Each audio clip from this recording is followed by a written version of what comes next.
Welcome back to Tech Talks from Commercial Baking. I'm your host, Joni Spencer.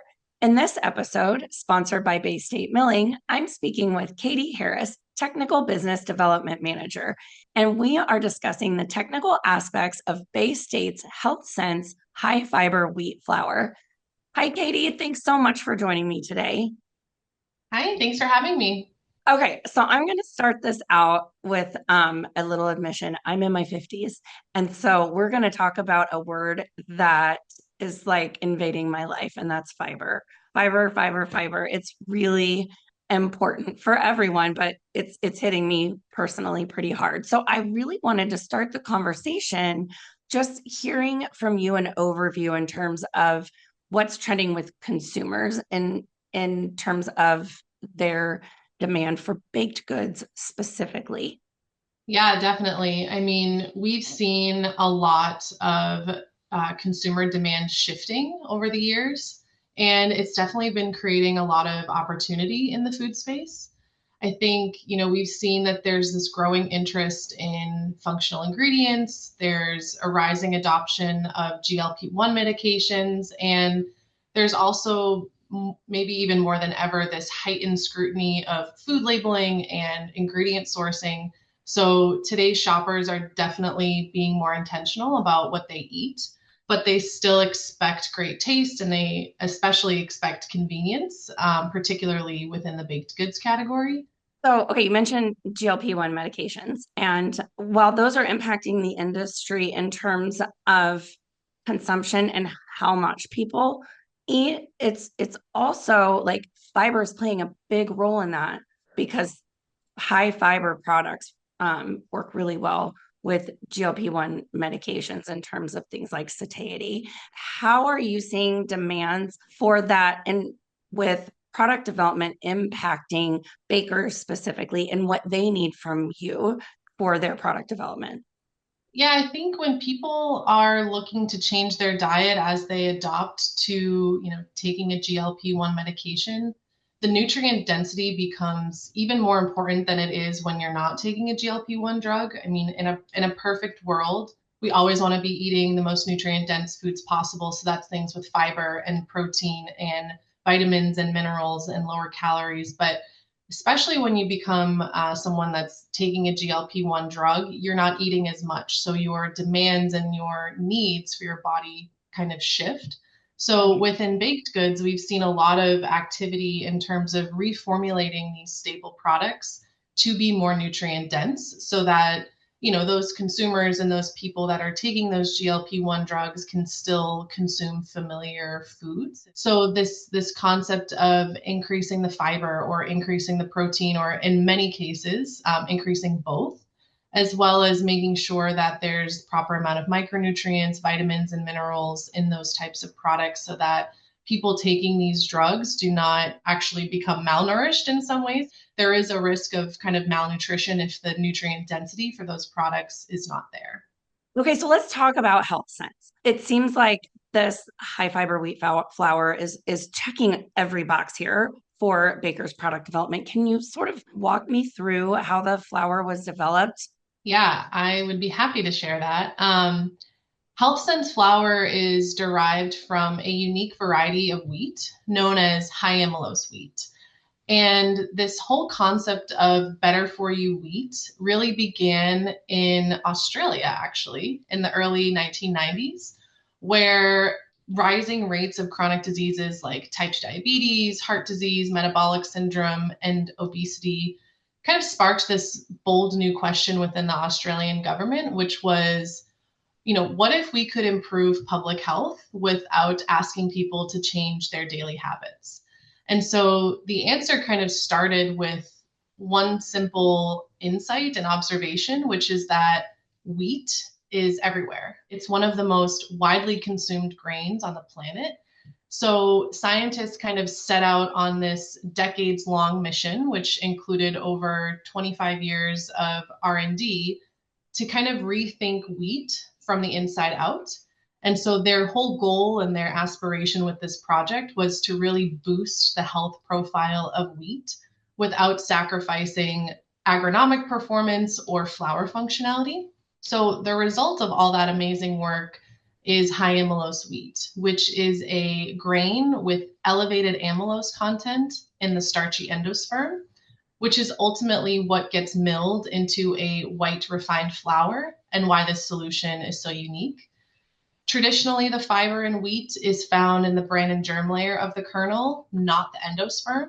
So, if you're looking for fiber benefits with traditional wheat, they were really only accessible if you were consuming products made with whole wheat flour.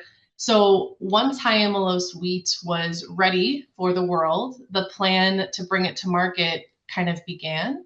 Within North America, Bay State Milling has been at the forefront of this effort, proudly introducing high amylose wheat as our branded Health Sense high fiber wheat flour.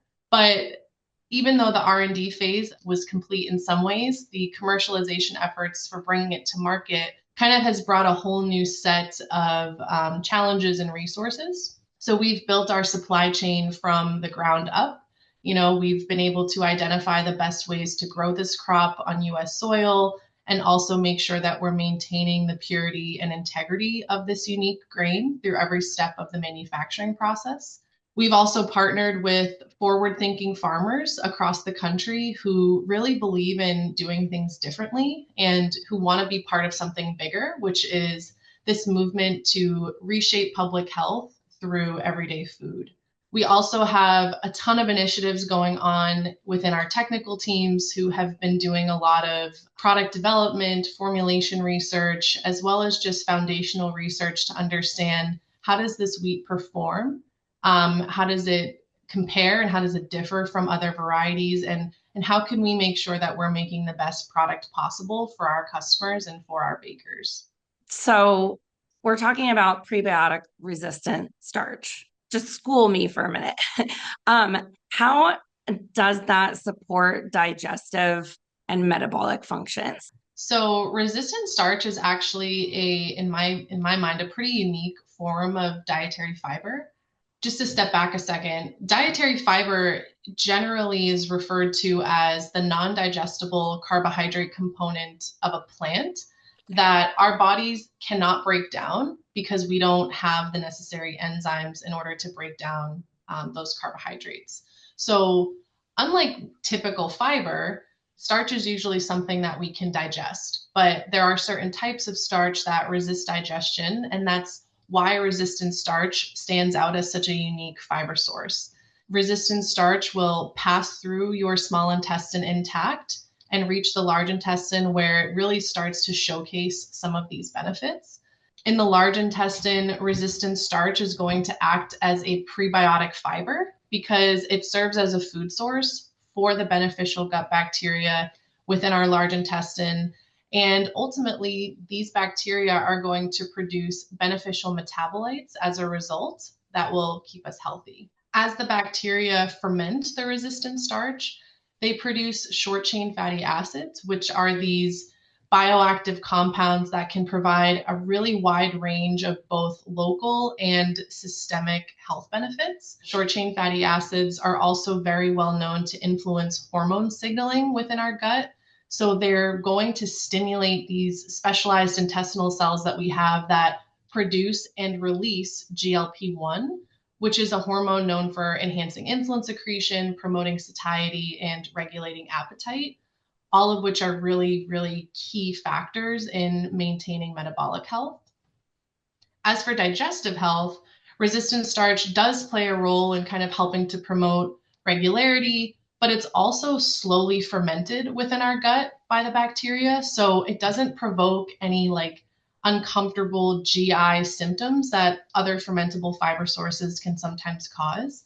You can consume upwards of 40 grams a day of resistant starch, which is a lot, before you start to get any of these uncomfortable side effects like gas or bloating or cramping that you might get from other fermentable fiber sources. So when we're talking about things like gut health and satiety and blood sugar regulation, what kind of label claims can bakers who use Health Sense, what can they put on their label? Yeah, there's a few different tiers of claims that are allowed on food labeling packages. So something like a nutrient content claim, like a good source of fiber or an excellent source of fiber. Those are readily achievable in most applications where you're going to be using Health Sense. Some other opportunities there could be, instead of saying good source or excellent source, could be more like 2x or 3x or 4x, etc., more fiber, or contains 5 grams of fiber, more of these informative statements. There's also opportunities to talk about the nutritional benefits beyond fiber. So things like labeling prebiotic fiber, or language surrounding prebiotic fiber to support digestive wellness or balanced blood sugar management. All of which are possible depending on how much fiber you're delivering and what application. Okay, I love it. The other thing that I wanted to talk about in terms of functionality is on the other side, and that's the R&D side. What are some of the formula considerations in terms of swapping for traditional flour or supplemental ingredients that need to be incorporated into a formula? Like, what does that look like? So HealthSense flour actually performs very similar to traditional wheat flour because the increased fiber content is achieved through changes in the starch. And so your gluten functionality and your gluten forming proteins are still present in the flour, and you're still able to maintain that expected performance that you're looking at from wheat flour. When you think about other fiber ingredients or other fiber additives that are used in the industry, the majority of them are non-wheat based. And even if they are wheat based, they don't contain gluten forming proteins. So the fact that HealthSense is able to deliver fiber without disrupting or diluting the gluten matrix in a wheat based food is very beneficial to these bakers and food scientists who are formulating better for you products. You typically don't need any supplemental ingredients when working with HealthSense flour to create higher fiber products. We would usually recommend that a formulator takes, a base formulation within their portfolio. So like a white pan bread or a hamburger bun, or whatever the application of interest is, and start with a 40 to 50% replacement of their traditional flour with HealthSense, and add a little bit of extra water. And, with this kind of formulation, you'll get that fiber benefit. You'll be able to enable some of those claims that we just talked about. But you won't have to change really any other aspect of the formula. You wouldn't need to add any extra ingredients to boost the strength or to improve the texture, because those benefits are already kind of built into the HealthSense. Okay, that's incredible. What about machinability? Are there any considerations for how like a dough for, say, a hamburger bun is going to run on the equipment? Are there any impacts there? So when it comes to dough machinability, you can expect the same performance with products made with HealthSense that you are dealing with products made without HealthSense. So there should be no compromise on dough machinability or dough functionality. And in some cases, we've actually seen better operational consistency with HealthSense. The extra water helps to promote better dough extensibility. So that's really helpful for pizza applications or tortilla applications, anywhere where you're looking to press something out and you want to avoid shrink back. Otherwise, it functions just like traditional flour. So the machinability is workable and enables higher fiber products. So does your R&D team work with bakers and offer some guidance for these technical considerations so that they make sure that they're using it appropriately?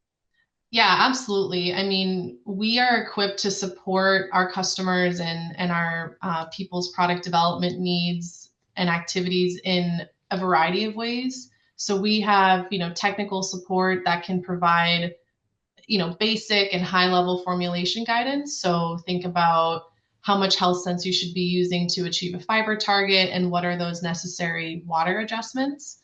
We can do something as basic as that, or we're also open to working with customers on more customized formulations that are specific to their needs, and work side by side with them to help them achieve whatever it is that they're looking for. We also offer help with fiber analysis to ensure that our customers are meeting their fiber goals and also make sure that they're testing with the right method because there's a lot of different fiber methods out there, some of which do not accurately capture resistant starch fiber, which is the predominant form of fiber in health sense.